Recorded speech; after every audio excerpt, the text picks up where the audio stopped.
Shave করানো 200 টাকা। আজকে মগের মূল্য হয়ে গেছে ভাই 200 টাকা। ভাই চুল শেভ কত, কয় টাকা? ও হালা হোক নিছো দা কোন এলাকায় আইলাম, সেলুনে পাই না, চুল টুল কাটাইমু। ওইটা সেলুন না, ওই যে ওইটাই যাই।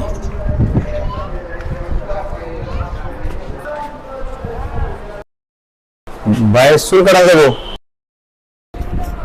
হ্যাঁ যাবে, আসেন বসেন।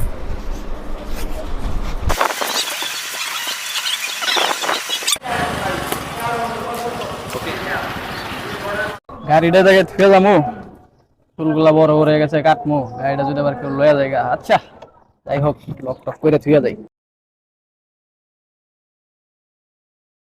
চুলগুলা বড় হয়ে গেছে গা, সেলুনে যাবো, কয়টা যে নিব, আচ্ছা দরদাম করে লই, তারপরে দেখা যায়।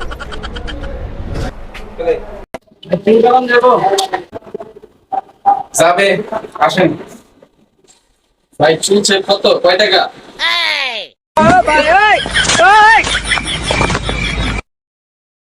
ভাই চুল শেভ করা কত, কর না কে ভাই? ও হালা হোক নিছো দা কোন জায়গায় যা, সেলুনে গেলাম যে রায় বড়া হোক নিছে নি কোন জায়গা।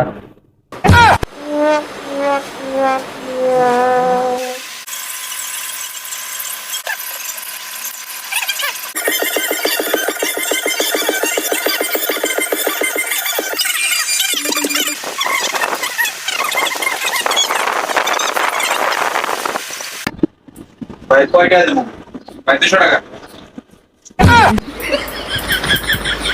ভাই 200 টাকা কিভাবে? খালি এডি কার্ড এলাম, 200 টাকা কিভাবে স্যার আপনি?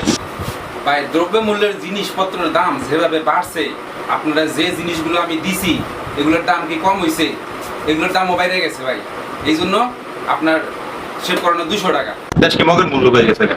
কিছুক্ষণ আগে আপনি ওই লোকটাকে কি বলছিলেন মনে নাই?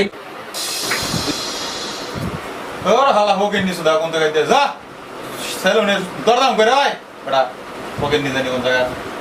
200 টাকা দেন। আচ্ছা ভাই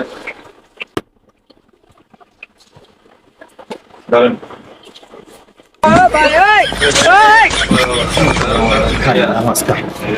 জি হ্যাঁ, আপনারা সেলুন সহ রিক্সার মতো অনেক জায়গা আছে যেখানে আপনারা দরদাম করতে নিজেকে লজ্জা কিংবা ছোট মনে করেন, অথচ যখন টাকা দিতে যান তখনই বিভিন্ন তর্ক কিংবা মন্তব্যে লিপ্ত হন।